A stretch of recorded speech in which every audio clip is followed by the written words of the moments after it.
반갑습니다. 오늘 저녁에 묵상할 하나님의 말씀은 고린도전서 6장 1절부터 11절까지 말씀입니다. 고린도전서 6장 1절로 11절까지 말씀, 우리 다 같이 함께 봉독합시다. 차이신 줄 알고 함께 봉독합니다. 시작. 너희 중에 누가 다른 이와 더불어 다툼이 있는데 구태여 불의한 자들 앞에서 고발하고 성도 앞에서 하지 아니하느냐? 성도가 세상을 판단할 것을 너희가 알지 못하느냐? 세상도 너희에게 판단을 받겠거든 지극히 작은 일 판단하기를 감당하지 못하겠느냐? 우리가 천사를 판단할 것을 너희가 알지 못하느냐? 그러하거든 하물며 세상 일이라. 그런즉 너희가 세상 사건이 있을 때에 교회에서 경히 여김을 받는 자들을 세우느냐? 내가 너희를 부끄럽게 하려 하여 이 말을 하노니 너희 가운데 그 형제 간의 일을 판단할 만한 지혜 있는 자가 이같이 하나도 없느냐? 형제가 형제와 더불어 고발할 뿐더러 믿지 아니하는 자들 앞에서 하느냐? 너희가 피차 고발함으로 너희 가운데 이미 뚜렷한 허물이 있나니 차라리 불의를 당하는 것이 낫지 아니하며 차라리 속는 것이 낫지 아니하냐? 너희는 불의를 행하고 속이는구나. 그는 너희 형제로다.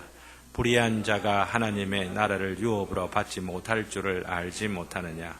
미혹을 받지 말라. 음행하는 자나 우상 숭배하는 자나 간음하는 자나 탐색하는 자나 남색하는 자나 도적이나 탐욕을 부리는 자나 술 취하는 자나 모욕하는 자나 속여 빼앗는 자들은 하나님의 나라를 유업으로 받지 못하리라.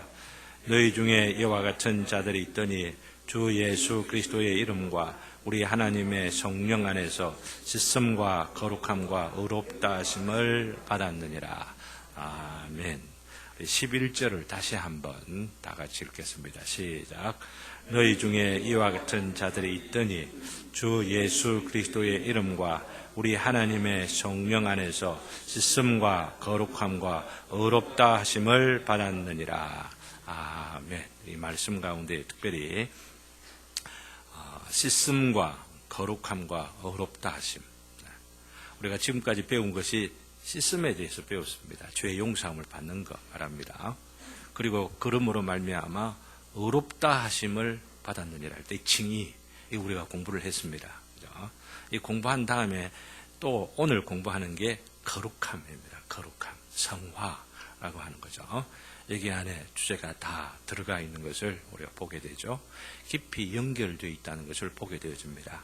특별히 6장을 보면은 교회 안에 갈등이 있을 때 그 갈등을 교회 안에 지혜로운 자가 하나도 없어서 세상 법정까지 가게 되고 고소하게 되고 이러는 그 일들을 보면서 세상을 판단할 사람들이, 아니 천사를 판단할 사람들이 오히려 세상에게 판단을 받으려고 재판정에 가느냐 이러면서 책망하는 내용 가운데 하나인데, 이것이 무엇과 연관되느냐 하면은 그리스도인들이 성화되어지고 그리스도인들이 진정으로 거룩하게 되어지면은 세상에게 이 조롱당하고 무시당하는 이런 일들이 있게 되질 아니하고 오히려 세상을 판단하게 된다. 이걸 지금 말하고 있는 것이죠. 굉장히 좀 놀라운 우리 교리와 또 신앙의 고백과 또 이런 고백의 근거에서 내가 어떠한 자이냐라고 하는 것을 깨달을 수가 있는 귀한 말씀인 것을 우리가 알면서 이런 이야기를 드리고 싶습니다.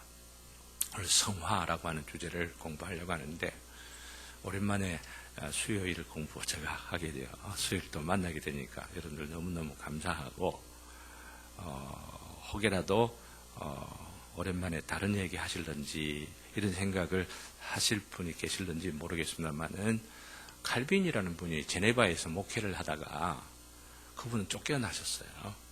굉장히 중요한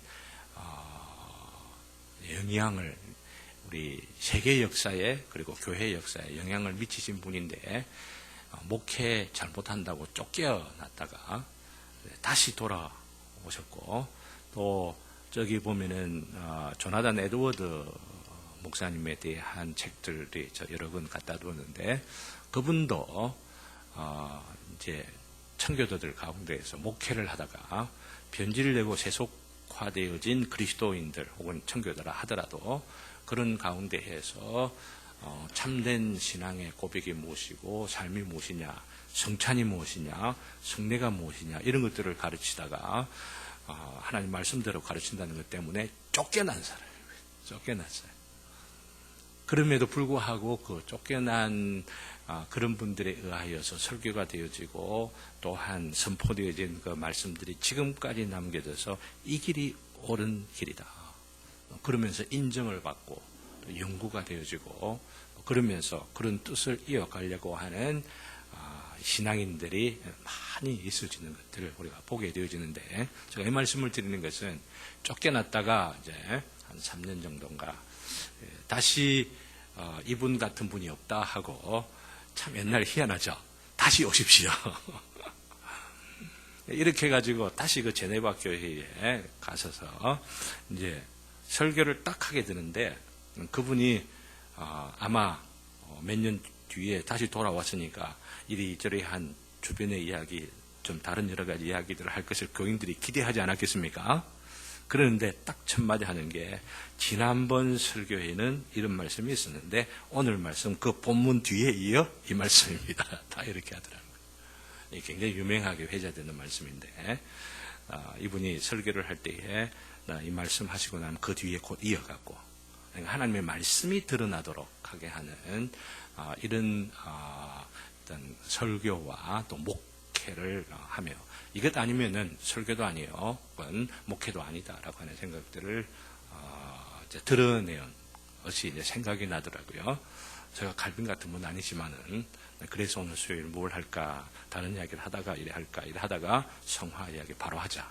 그래서 오늘 본문 말씀 읽고 성화의 중요성을 여기 거룩함의 중요성을 이렇게 강조하고 있다는 거 말씀을 바로 드리게 됩니다.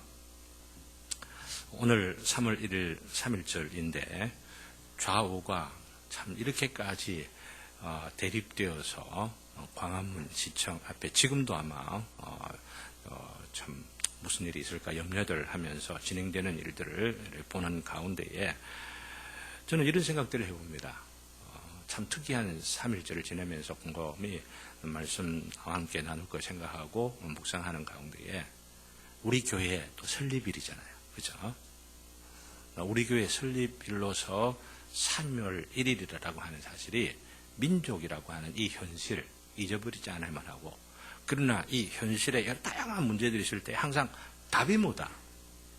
이것이 3월 1일, 3일이라는 이 이름으로 우리에게 가르쳐주는 게 있다고 말씀드려서 지난 첫 번째 우리 설립기념일 때는 삼일체 하나님과 관계에서 공동체성을 강조했죠. 삼일체 하나님. 이게 답입니다. 하나님이 답이죠. 근데 하나님이 답인데 그냥 하나님이 아니고 삼일체 하나님이 답이에요.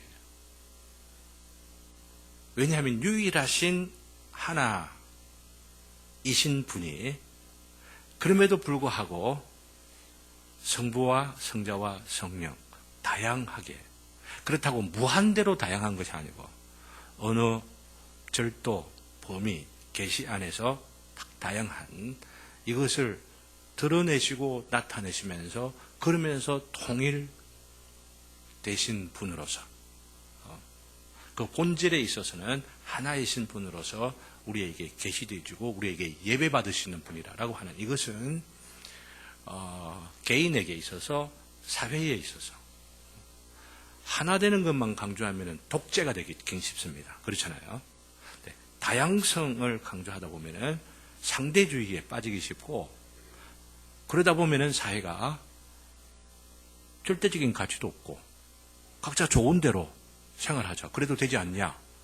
하다가 허무주의로 빠지고 절망으로 아니면 케이오스 누가 주인도 없고 왕도 없고 사사시대에 그렇게 끄트머리에 강조를 한 것이 그들에게 왕이 없으므로 제 소견대로 행하였더라라고 하는 사회가 된단 말이죠. 독재 사회와 이런 혼란 사회가 될 수밖에 없는 인간의 성향인데 사회의 하나의 경향이라 볼 수가 있는데 삼일체 하나님만 제대로 믿으면 이 균형을 잡을 수 있는 그 신앙과 신학이 있게 되어진다고 하는 것이죠. 근데 3월 1일 설립되어진 우리 교회가 삼일체 하나님을 믿는 신앙의 고백을 갖고 이 시대에 이 세상에 답으로서 살자라고 하는 게 고백하고 선언하고 선포하는 것이 우리 교회 설립한 날 아니에요. 굉장히 중요하잖아요. 천국의 제자라고 하는 것이 난 그런 의미를 담고 있다고 생각합니다. 이 세상과 더불어서 짝하여 세상과 별반 다를 것 없는 이 세상에 답도 없이 할 말도 없이 살아가는 자들이 아니라 답이 이것이요 하면서 보여줄 수가 있는 그런 사람들이 크리스찬으로 우리가 부름을 받았고 크리스찬들이 모여있는 바로 이 모임이 교회로서 그러한 사명을 우리가 갖고 있는 것이라고 생각을 하게 되길 때에 우리 교회가 3월 1일 날 설립되었다고 하는 건 굉장히 중요한 것이라 생각들 하고 잊어버리지 않았으면 좋겠고 그죠? 마침 또 주일날 딱 우리가 2년 전에 그죠? 설립할 이 예배장에 들어올 때에 딱 주일날로 3월 1일이었던 거 생각을 하면 하나님께서 뭔가 강조하고 싶으신 것이 있으셨다는 생각들을 제가 참 하게 되어지면서 교회의 사명이 여러 가지가 있지만은 특별히 분명한 신앙의 고백과 또 신학적 정체성을 갖고 그러한 자신의 모습을 이 세상을 향하여서 드러내며 살아가기를 우리 주님께서 기뻐하신다고 생각할 때에 이런 신앙의 고백과 또 신학의 교리를 공부하는 이 시간은 굉장히 의미 있는 시간들 중에 하나라고 생각합니다. 물론 이것만 공부하는 것, 이건 아니지만은. 그리고 이전에도 계속해서 제가 강조해 왔지만은 신학이 중요한 게 아니고 교리가 중요한 게 아니고 신학과 교리 안에 담겨져 있는 그 생명, 이게 중요하다. 네, 무엇을 담고 있다고 했습니까? 천국의 복음을 담고 있다고 말씀드렸고, 천국의 복음을 담고 있으면은 그 천국의 복음으로 인하여서 내 삶 가운데 감사가 있고, 기쁨이 있고, 찬양이 있고, 이게 세상을 이기는 하나의 능력이 되는 거죠. 그렇지 않습니까? 네, 교리를 공부하는 거 그냥 지적으로, 목사님이 공부 많이 했다고 폼 잡으려고 절대 그것 아니라고 하는 것들을 아시고, 이 복음의 본질을 놓치지 않는 우리들 되었으면 좋겠고 일어날 때에도 살아계신 하나님을 바라보고 소망하고 찬양하고 잘 때에도 살아계신 하나님 안에서 감사하면서 찬양하면서 사는 삶으로 인하여서 이 복음의 그 은혜와 능력으로 우리에게 제공되어지는 그 놀라운 기쁨을 그 즐거움을 향유하는 우리들 됐으면 너무 좋겠습니다. 오늘도 기뻐하시는 저와 여러분 되시기를 주님의 이름으로 기원합니다. 그러면 이 기쁨을 누리지 못하고 있는 내 부분이 어디에 있다 싶으면 금방 해결해야 될 부분이고 왜 내게 감사가 없지? 얼마 지난주에 말씀드렸잖아요. 우리 집사람이 여보 왜 감사 안 해? 딱 한마디 이야기해 주니까 처음에는 기분이 나빠. 그러려면 병원 오지 마! 내가 고함을 질러놓고도 내 마음 안에 이건 아니지 않냐. 그리고 집사람한테 메시지를 보내면서 미안해. 감사할게. 이러면서 서로가 격려하고 위로하고 세워주고 어떨 때는 서로가 책망하기도 하고 그러면서 발전하고 자라가는 것이 뭐냐. 이게 성화라고 하는 것이죠. 이 거룩함. 그리스도인의 삶에 있어서 이 거룩함이라고 하는 것. 이것을 이 신앙 고백적으로 정리해 놓고 있는 것이 바로 오늘 1절, 2절, 3절 내용입니다. 우리가 그리스도인 되어서 어떻게 거룩을 이루어 갈 것이냐라고 하는 것을 정리해 놓은 것을 우리가 한번 좀 읽었으면 좋겠습니다. 1절 우리 다 같이 한번 읽겠습니다. 중간에 성경 구절을 빼놓고 읽는 것은 성경 구절이 중요하지 않다라고 말씀드리는 게 아니고 원래 신앙 고백이 제정되어질 때 웨스민스터 신앙 고백서가 이 성경 구절이 없었습니다. 그래서 이제 국회에 제의를 했죠. 이게 교단 어떤 교회에서 제정된 게 아니라고 말씀드렸죠, 그죠? 신학자들 목사들이 의논해가지고 누구의 부탁을 받아가지고 이렇게 제정을 하느냐면은 국회의원들의 부탁을 받아가지고 이렇게 제정을 합니다. 국회의원들 대단합니다.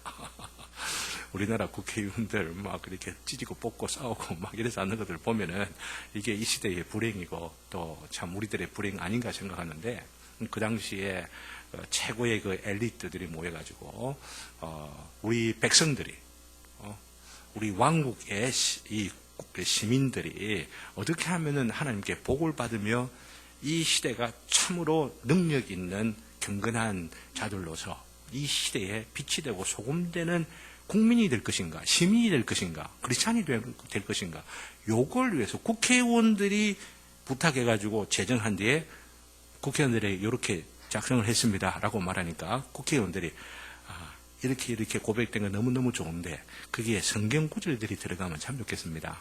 이렇게 해가지고 성경 구절이 들어간 거거든요.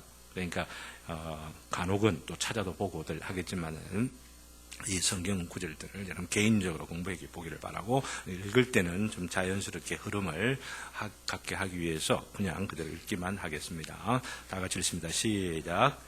효력 있는 부르심을 받아 거듭난 자들은 그들 속에 새 마음과 새 영이 창조되었기 때문에 그 다음에는 참으로 인격적으로 성화된다.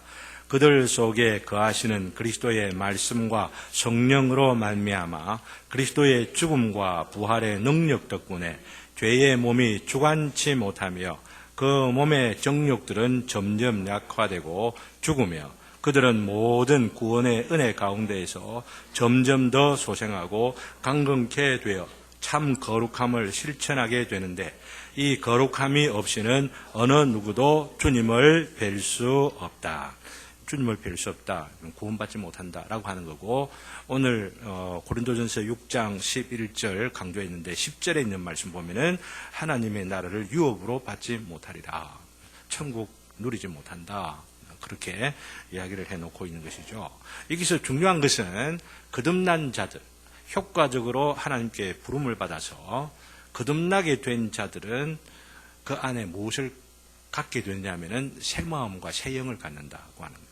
근데 새로운 본성을 갖게 된다고 하는 거죠. 새로운 기질을 갖게 된다고 하는 거예요. 새로운 경향을 갖게 된다고 하는 거죠. 이전에는 자기를 사랑하고 세상을 더 중요하게 생각하고 내 삶의 우선순위가 나의 즐거움을 취하는, 나의 성공을 위하는 것이었는데 이게 바뀌어졌다고 하는 겁니다. 이게 기질이 바뀌었고 성향이 바뀌었다라고 하는 거죠. 아니면 내 내적인 습관이 바뀌었다, 이렇게도 이야기를 할 수가 있습니다. 이것이 내가 바뀌었느냐 안 바뀌었느냐라고 하는 것을 알 수가 있는 길은 누구에게 물어볼 필요 없어요. 어쩌면은 아내도 모를 수 있고 자녀나 누구도 알 수가 없고 목사도 모를 수가 있어요. 그거 속일 수가 있다라고 하는 이야기입니다. 그렇지만은 자기 자신을 곰곰이 생각할 때에 내가 가장 좋아하는 게 뭐냐 생각해 보면은 그 좋아하는 것이 나를 부정할 수 있고 나를 부인할 수 있고 나의 즐거움보다도 하나님의 나라와 하나님을 위하여서 내가 이렇게 해야 되겠구나 하는 마음이 우선적으로 주어질 때에, 그리고 그것이 내 마음의 기쁨이 되어지고 즐거움이 되어질 때에, 이게 이제 새로운 본성을 가지게 된다고 했고, 구약 성경은 보면은 새로운 시대가 오게 되어지면, 메시아가 오게 돼서 이루어지는 그 사건들을 통하여 구원받게 된 자들은 새 마음과 새 영이 부어질 것이다.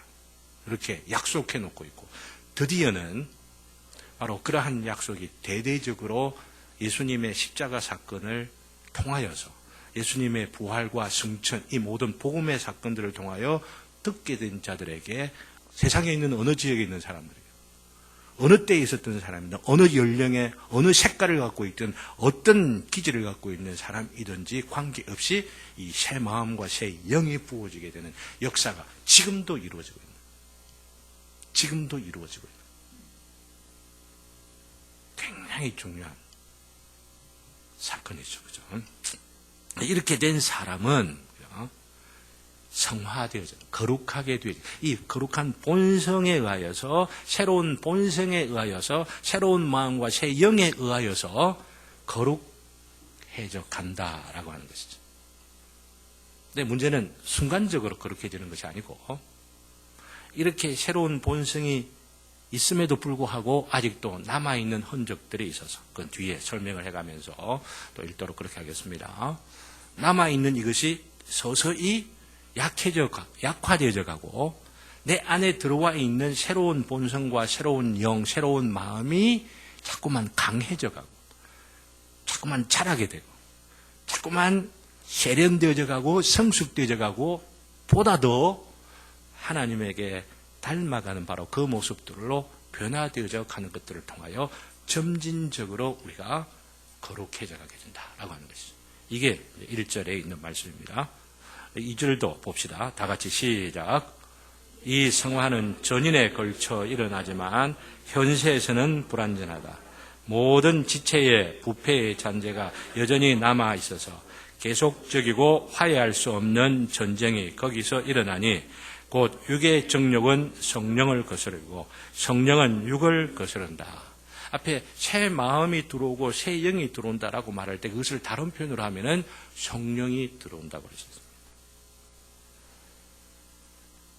하나님께 저주를 받아서 영원한 멸망을 향해 가던 자들이 스톱! 하나님께서 효과적으로 부르셔서 왜 그래요? 너 그렇게 살면 되겠니?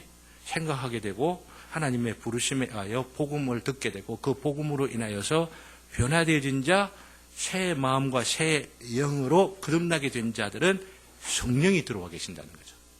성령이 들어오셔서 역사하실 때에 이 성령이 내 안에 원래 있었던 고집스러운 자아와 자기 중심적인 사고와 더불어 싸우는 것이 성령과 육신의 싸움이라고 하는 겁니다. 이 싸움이 본격적으로 시작된 것이 바로 성화의 삶이라고 하는 것입니다. 어떤 면에서는 성화의 삶은 우리가 진짜 참 진짜 그리스도인으로 살아가게 되어지면은 내가 거룩해져야 되겠다는 이 열망이 강해지기 때문에 이 싸움은 약해질까요? 아니면 더 강해질까요? 더 강해질 수밖에 없어요. 나는 그냥 편안하기만 하다라고 하는 싸움이 없어서 평안하다, 그리스도인들의 평안은 이게 아니고 싸우는 중에도 나를 도우시는 하나님이 계시고 내 안에서 역사하시는 하나님의 무한대한 능력을 체험하기 때문에 오는 평화예요. 이 평화가 있다는 것 자체는 이 갈등이 내 육신 안에서 벌어지는 새 마음과 이전의 마음, 성령과 마귀에게 속했던 바로 그 마음이 계속해서 싸우는 이 싸움이 육체가 있는 중에는 계속된다라고 하는 거죠. 그래서 마땅히 그리스도인이 그리스도인으로 살아가게 되지면은 이 싸움이 치열하게 나이가 들어가면 들어갈수록 강해지게 되죠. 그렇죠? 이 말은 나이가 들어가면 들어갈수록 우리 살이 굳어지고 맨살 굳은 살로 인해 갖고 별로 느끼지 못하고 있는 것은 우리 육신이라 할지라도 우리의 속사람의 살결은 속사람의 살은 더 어린아이같이 민감해져서 이전에는 별로 이게 문제야 생각하지 안 했던 것들조차도 더 마음이 아파지는 일들이 있다고 하는 거죠. 이전에는 그냥 내가 욕설을 하고 그로 인해서 다른 사람이 조금 괴로워하고 이러는 게 내가 잘못한 거 있나? 저 사람이 잘못했기 때문에 내가 이렇게들 하는 거지. 우리 이 시대를 살아가면서 경쟁도 해야 되고, 내를 주장하기도 하고, 또 고집하면서, 이리 해야 내 좀 살지. 안 그러면 살아갈 수가 있어? 라고 생각했던 것들이, 입새에 있는 바람에도 나는 울었다라고 하는 거죠. 윤동주 시인의 그 서시라고 하는 것에서 이야기하는 것처럼 민감해지는 거예요. 이게 정상적으로 성화의 길을 가는 그리스도인들의 모습이죠. 그러니 긴장하고 갈등하고 이 영적 싸움, 이 spiritual warfare라고 하는 것. 이것이 육체를 갖고 계속되면서 그러면서 이 긴장 가운데에서 하나님의 임재는 더 강하게 느껴지게 되고 성령의 역사하심과 성령에 내가 순종해야 되겠다 생각하는 이런 마음들이 더 강해지고 더욱 성숙해지고 더 자라면서 또 한편으로 평화와 감사와 기쁨 이것이 더 늘어나게 되어지면서 그게 이제 성화의 과정 계속 겪게 되어지고 그러다가 육신의 호흡을 하나님께서 딱 그치게 되면은 어찌 되겠어요? 그 싸움은 이제 사라지는데. 그러니 크리스찬의 죽음은 어떤 거예요? 영광으로 들어가는 거죠. 승리한 자로서 그 영적인 싸움 가운데 있다가 그 싸움을 거치고 영원한 하나님의 존재 앞에 서게 되는 영혼이 서게 되어지는 바로 그런 순간이기 때문에 그리스도인의 죽음은 굉장히 영광스러운 바로 그런 죽음이기 때문에 스스로 우리 목숨을 우리가 스스로 어떻게 할 수 있는 권리는 없기 때문에 절대로 자살해서는 절대 안 되고 자살할 마음도 가져서는 그런 유혹들을 이겨내셔야만 하는데 죽음이라고 하는 것 자체는 그만큼 영광스럽다라고 하는 것 이런 것을 우리가 알면서 살았으면 너무 좋겠습니다. 3절 우리 같이 봅니다. 다 같이 시작. 그 전쟁에서 부패의 잔재가 한동안 훨씬 우세할 수도 있지만 중생한 부분이 거룩하게 하시는 그리스도의 성령께서 공급하는 힘으로 이긴다. 그래서 성도들은 은혜로 자라가며 하나님을 경외하는 가운데 거룩함을 완성해 간다. 자, 우리가 알아야 합니다. 우리가 개혁신앙 장로교인들은 성령론이 약하다. 그런 이야기를 하시는데 한번 보십시오. 성령 없이는 거룩해질 수 없다는 것을 여기에 강조하고 있습니다. 우리가 병 고치는 거라든지 은사에 관계되는 측면에서 성령에 대하여 우리가 관심도 가져야 되지만은 그런 관심이 정상적인 관심이 되려고 하면은 우리를 거룩하게 하는 분으로서 이 성령에 대한 관심이 기초가 되어야 됩니다. 이 기초가 없으면은 내가 성령의 역사하심으로 인해서 내가 어떤 굉장한 어떤 은혜를 체험하게 되었다. 아니면은 나로 말미암아 기도하니까 뭔가 누가 낫더라라고 하는 이것이 어떻게 되게 하시고요? 부패하기가 하시고요. 왜냐하면 그런 걸로 인하여서 교만하게 됩니다. 그러나 이렇게 우리를 거룩하게 하시는 이 역사에 있어서 성령님 없이는 불가능하다라고 하는 이런 고백, 오늘 이 3절에서 하는 그 고백을 참 깨닫고 이 고백을 인정하면서 살아가게 되어진다고 한다면은 혹여라도 우리를 통하여 성령님께서 기적을 베푸시고 어떤 능력을 행하시며 열매가 팍 풍성하게 일어난다 하더라도 그 사람이 교만해질까요? 교만해지지 않을까요? 여전히도 이것은 하나님의 역사심이야. 성령님께서 하지 않으면 나는 아무것도 할 수 없는 자야. 이걸 고백하면서 살아가게 되는 것이죠. 위대한 고백입니다. 이런 고백들은. 이걸 우리가 철저하게 이 고백을 쫓아서 살아갈 때에 주님께서 주신 그 은혜가 보존되어지는데 천국이 천국으로서 남아있게 되는데 천국의 기쁨을 순수하게 유지할 수가 있는데 이것을 갖고 있지를 못하다 보면 자칫하면 만나는 받았는데 만나가 어찌 돼요?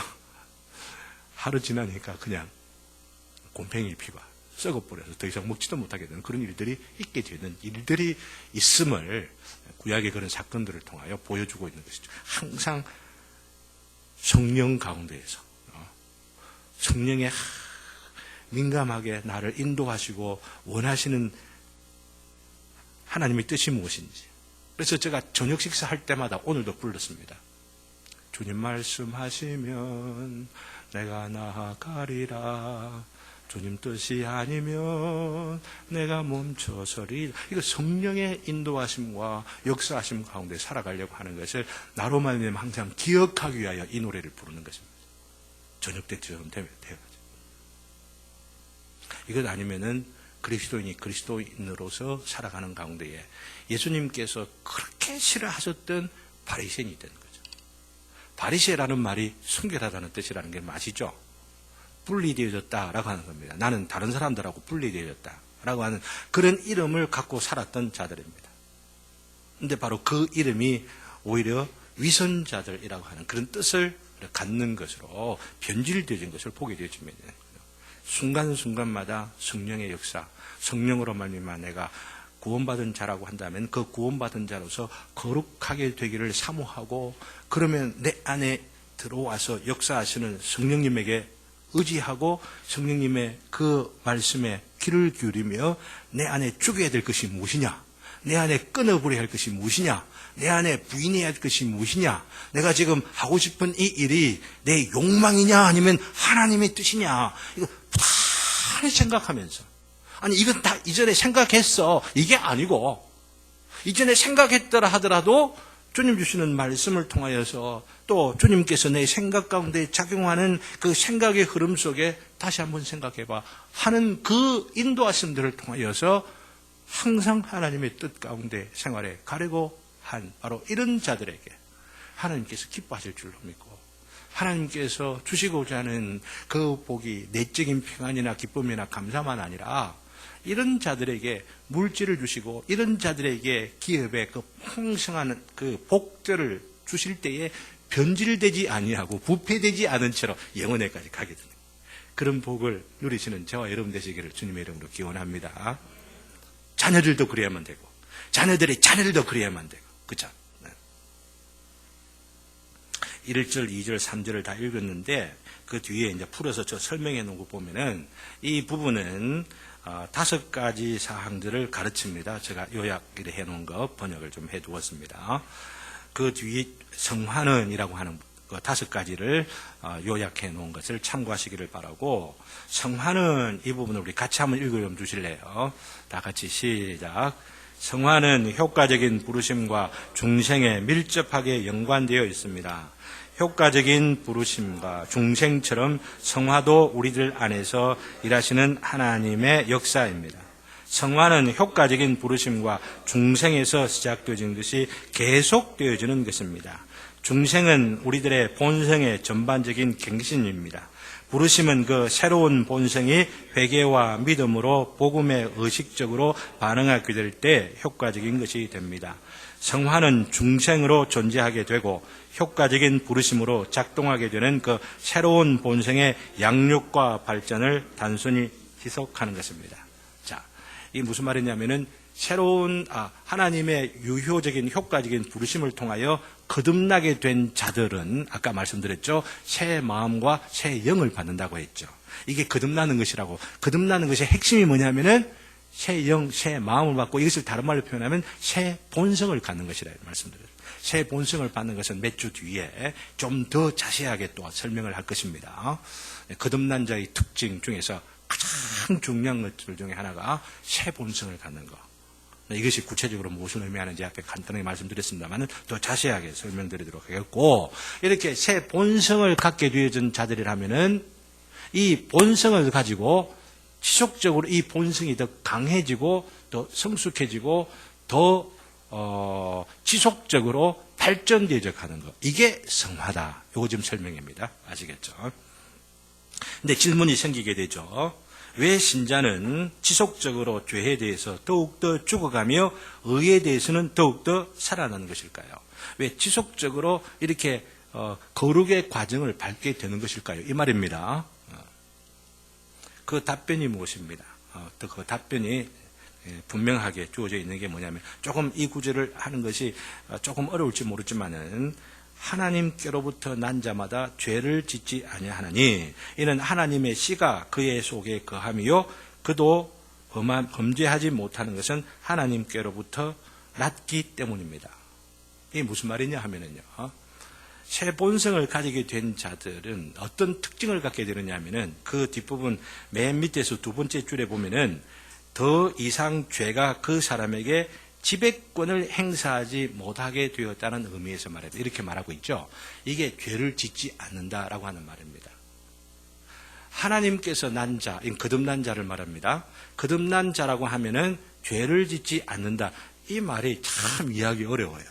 난 분명히 거듭난 것 같고, 난 예수님 믿고 예수님 따라서 살아가고 예수님 사랑하고 교회 헌신하려고 하고 이러면은, 오늘 이 말씀에 의하면은 죄를 안 지어야 되는데 내가 죄를 계속 짓고 있거든.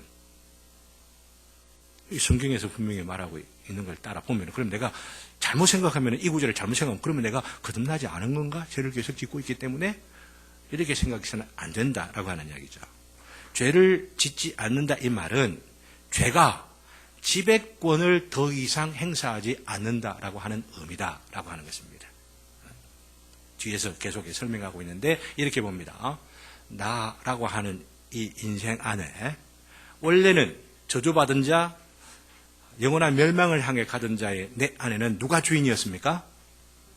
마귀가 주인이었고 또한 마귀의 하수인인 죄라고 하는 것이 내 생각과 육신, 내 안에 있는 모든 것들을 활용해 가지고 죄의 멸망 가운데, 죄의 심판 가운데 나를 끌고 가면서 죄가 주인이었단 말이죠.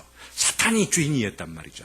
이게 지배권을 행사하고 있었던 때라고 하는 이야기입니다. 그런데 이 나의 인생에 내가 예수님을 믿게 되고 예수님을 영접함으로 인하여 내 안에 누가 들어왔어요? 성령님이 들어오셨다는 이야기죠. 예수님이 들어오셨다는 이야기예요. 이거 믿습니까?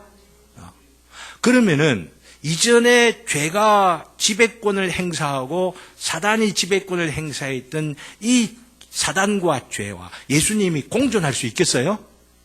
없죠. 예수님이 쫓겨나가야 되든지 죄 혹은 사탄이 쫓겨나가야 되든지 해야 되는 거예요. 예수님이 들어오셨어요. 그러면 죄가 사단이 어찌 됐겠어요? 쫓겨났다는 이야기예요. 내 인생의 영역 그 바운드리 안에서 내가 주인이라고 하던 그 죄가 내가 주인이라던 사단이 쫓겨나버린 거예요. 이게 지배권을 잊어버린 거고 이제는 지배권을 누가 가지게 된 거예요? 예수님이 가지게 된 거고 또 다른 말로 하면은 하나님이 가지게 된 거고 또 다른 말로 하면은 성령님이 가지게 된 거예요. 제 이 지배권을. 내가 그리스도인입니다. 내가 예수님을 믿습니다. 하나님을 믿습니다라고 하는 것은 나의 주인 되는 분이 예수님입니다. 나의 주인이 성령님입니다. 나의 주인이 이제는 하나님입니다. 나의 지배권은 하나님에게 있습니다. 이거 고백하는 거예요. 그러니 예수님이 나의 구주가 되신다는 것만 아니라 나의 주님이 되신다라고 하는. 그건 내가 예수님의 종이 된다고 하는 이거 고백하는 거거든요. 이게 그리스도인 되는 거예요. 이거 고백할 수 있는 것이 하나님께서 내 마음 안에 역사하셔서 새 마음을 주신 거고 새 영을 주신 거고 본성이 바뀌게 된 것이다라고 하는 것이죠. 자, 문제는 죄에 대해서 집중을 하려고 합니다. 죄가 지배권을 행사하고 있던 데서 이제는 쫓겨나 버려서 지배권을 행사하지 않게 됐는데 문제는 여전히 내가 죄를 짓는다라고 하는 이야기입니다. 이걸 여러분 알아야 합니다. 이것을 제가 여러 번 이전에도 이야기 말씀드렸던 남은 죄라 말씀드렸죠. 옛 본성 혹은 남은 죄, 죄의 흔적 이런 것들이라 볼 수 있습니다. 쉬운 예로 본다면은 큰 나무 덩치를 뿌리채 다 뽑아갖고 옮겨버렸습니다. 여기 땅을 딱 파가지고. 근데 다음 해 봄이 되면은 뭐가 나요? 다 뿌리채 뽑았다고 싶은데 뭐가 남아있어요? 잔뿌리들이 남아있어가지고. 가만히 놔두면은 이전 나무보다도 더 클 수도 있어요. 그렇죠? 어떻게 해야 돼요? 이 나무를 원치 않는다면은 잔뿌리를 계속해서 뽑아주고 더 큰 바운드를 파가지고 드러내 버려 주어야만 완전히 없어진다고 볼 수가 있죠. 꼭 죄라고 하는 것을 다 드러내었는데 죄의 지배권, 통치권을 다 이제는 예수님의 능력과 성령님의 그 임재로 인하여 다 쫓아버렸는데도 불구하고 여전히 남아있는 이 잔뿌리들이 좀 더 다르게 이야기를 한다면은 쫓겨난 죄, 쫓겨난 사단이 이제는 다시는 이 안으로 들어올 수 없지만은 다시는 지배권을 가질 수 없지만은 바깥에서 안에 있는 자기 쫄개들, 잔뿌리들을 그 잔뿌리들을 유혹하는 거예요. 옛날에 너 나 부하였잖아. 난 너의 주인이 다시는 될 수 없지만은 예수님 때문에 다시 이 안에 들어와서 행사는 없지만은 유혹하고 꼬드기는 일들은 여전히 있어서 그것을 방심하고 방치해 두면은 죄를 짓는 일들이 있게 되죠. 그러나 죄를 짓게 된다 하더라도 이 죄가 내 안에 들어와 지배권을 행사할 수 없다는 거. 이거 여러분들 믿습니까? 이거 하는 게 중요해요. 그래서 지배권이라는 말이 계속에 나옵니다. 결코 예수님 성령님으로 말미암아 지배권을 상실하게 된 죄는 지배권을 상실한 마귀는 사탄은 그리스도 안에 다시 들어와서 그리스도인 안에 들어와 다시는 절대로 영원토록 지배권을 행사할 수 없게 되었다. 이거 믿을 수 있기를 주님의 이름으로 기원합니다.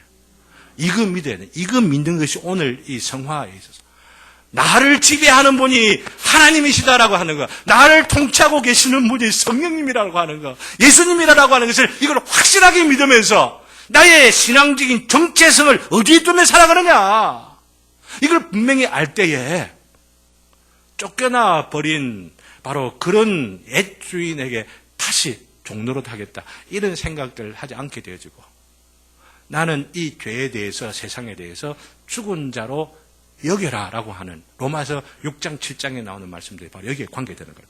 나는 나의 주인이 예수님이라고 믿고 여기고 간주하고, 다시는 이 사탄에게 그리고 죄에게 종노릇해야 될 자가 아니다라고 하는 바로 이 사실들을 깨닫고 살아가는, 확신하면서 살아가는, 이게 죄를 이기는, 세상을 이기는 비결들 가운데 굉장히 중요한 비결이라고.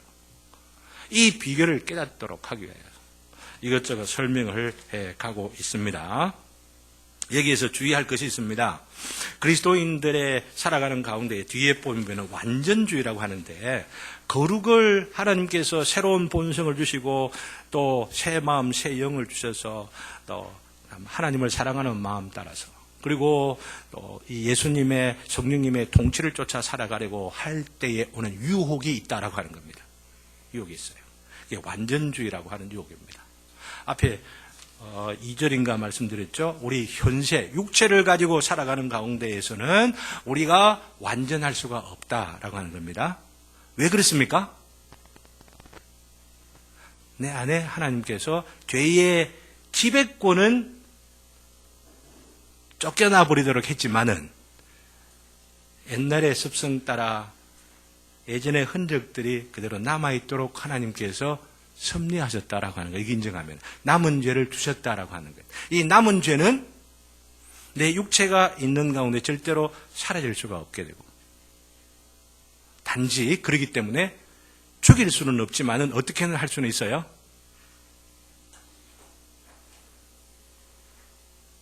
이게 참 어려운 말인데 힘을 행사하지 못하게 할 수는 있다라고 하는 겁니다. 내 안에 죄가 있어도 지배할 수는 없다는 이야기예요. 왜냐하면 지배권은 쫓겨났기 때문에. 그렇지만은 죄가 여전히 남아있거든요. 남아있는 이 죄, 이것이 결코 없어지지는 않고 죽지는 않는데 힘이 전혀 행사하지 못하도록 약화시킬 수는 있다라고 하는 거예요. 이걸 조금 어려운 말로는 mortification이라고 말하는 굉장히 중요한 말인데, 이걸 번역할 때에 우리 한국에 나온 책은 죄 죽이기라고 번역을 해놓고 있는데, 그 죽이기라고 하니까 죽일 수 있다라고 생각하면서 내가 죽여봐야지. 그래서 죄가 하나도 없는 그런 상태, 내가 이런 상태니까 나는 지금 하나도 없지. 성령 충만한 상태니까 나는 죄가 하나도 없지. 그렇게 생각하다가 그냥 또 죄를 짓고 있는 자신을 보면서 이건 뭐야? 진짜야? 그때 받은 은혜는 뭐야? 이러면서 잘못된 성화의 목표를 가지게 됨으로 인해서 유혹을 받는 경우들이 있다고 하는 겁니다. 그러니까 그것을 세 가지로 지금 정리를 해놓고 있어요. 이 오류를 여러분들이 잘 이해하실 수 있기를 바랍니다. 세 가지 오류들. 시간이 지금 18분이나 지금 8시 18분이나 되었기 때문에, 그러고 나서 이제는 마지막 부분입니다.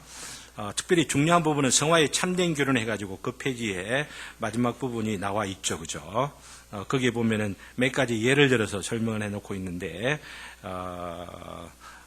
차츰차츰 우리가, 하나님의 자녀로서 의로운 자가 되었지만은, 그럼에도 불구하고 단번에 완전해지지 않는다라고 하는 것을 몇 가지 예로 설명을 해놓고 있는데, 제가 이번에 병원에서 이제 몸살인 줄 알고 응급실에 가가지고 진단을 받은 것이 간 농량이라고 말씀드렸지 않습니까?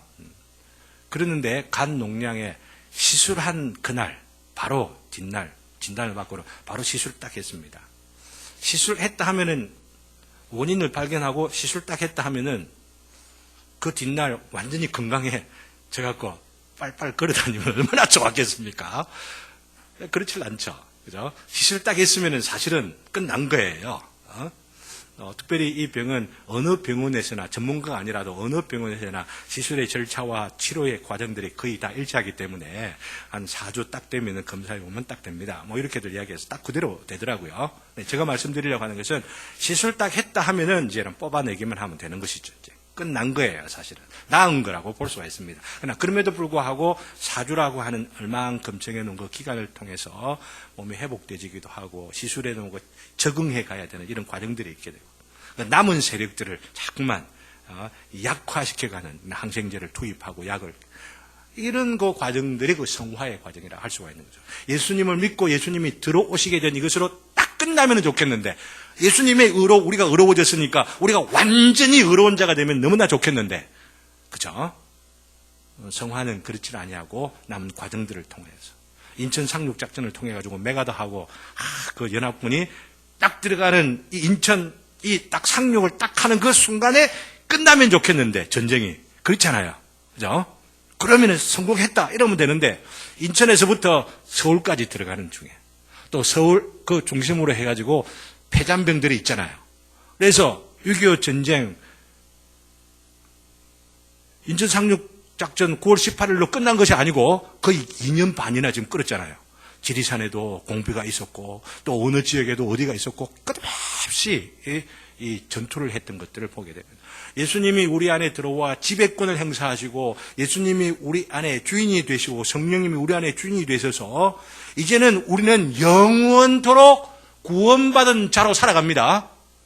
에베소서 2장에 보면 우리는 그리스도와 함께 일어난 자가 되었고 그리스도와 함께 하늘에 올리온 자가 되었고 하늘 보좌에 앉아있는 자가 이미 되었지만은 이게 원리적으로 이미 그렇게 승리한 자가 되었지만은 그럼에도 불구하고 남은 삶을 통해서 쫄개들하고 폐잔병들하고 마귀 귀신들의 유혹들 우리 옛사람 옛습성 우리 안에 작용하고 있는 이 자아를 만족시키려고 하는 그런 어떤 취미나 취향이나 기호나 여러 가지 습관들 이런 것들을 계속해 싸워가면서 우리가 이겨가려고 할 때 어떤 때는 질 때도 있지만 그죠? 정신 못 차리면 집니다. 성령님 오지 못하면 집니다. 그러면서 참 그리스도인이라고 한다면 참으로 거듭난 자라고 한다면은 정신 간혹 잊어버려서 정신줄 놓으면은 그냥 내가 뭐가 된 것처럼 생각하고 착각하는 경우도 있지만은 참으로 거룩한 자라고 한다면 그런 경우라 하더라도 있다 하더라도 주님께서는 우리를 돌아오게 만들고 회개하게 만들고 정신 차리게 만들고 지난주에 말씀드린 것처럼 나를 목을 딱 해가지고 그건 안 돼 하고 딱 끌어당기시는 이런 역사들이 있고 그렇지 아니할 때 마음 가운데는 항상 갈등을 하게 되죠. 편안함이 없어요. 죄를 즐기려고 하는 마음이 있을 때에 내 고집을 따라서 무언가를 계획하려고 하고 무언가 이렇게 시도하려고 하는 것들이 있을 때 마음에 편안함이 없죠. 하나님께서 우리에게 주시는 생명에 이르는 근심이 되는 것입니다. 네, 이런 것들을 우리가 알면서 더욱더 거룩하기 위하여 힘을 다하시고 특별히 금년은 2017년 우리 교회가 성화되어지는 교회를 이렇게 추구해 가고 있는데 이 거룩을 더욱더 사모하시고 더욱더 하나님 안에서 참 온전한 자들로 인정을 받으면서 복에 복을 더하여 받는 저와 여러분 되시기를 주님의 이름으로 기원합니다. 뒤에 질문한 부분들은 여러분들이 답을 해서 내어주시면 좋겠다 생각을 합니다. 애당초는 한 15분까지 하고 또 질문도 받고 이랬으면 좋겠는데 시간이 갔기 때문에 우리 찬송가 171